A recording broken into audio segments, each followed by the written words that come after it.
Hello guys, আসসালামু আলাইকুম। আশা করি সবাই ভালো আছেন। তো আপনাদের মাঝে আজকে একটি ছোট ভিডিও নিয়ে আসলাম।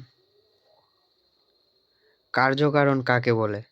কার্যকারণ হচ্ছে কারণ ও কার্যের মধ্যে একটি অনিবার্য সম্পর্ক।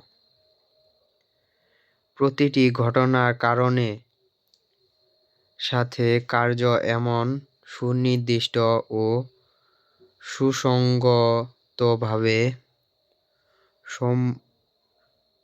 সম্বন্ধযুক্ত যে কারণ থাকে কার্য কই গেল হারায় লাইলাম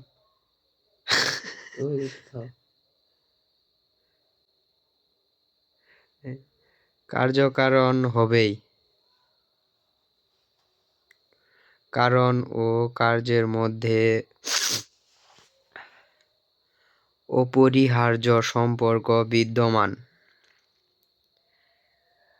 তাদের এই সম্পর্ককে কার্যকারণ সম্পর্ক বলে।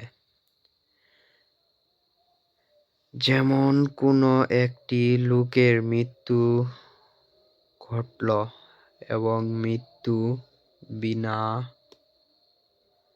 বিনা কারণে ঘটতে পারে না।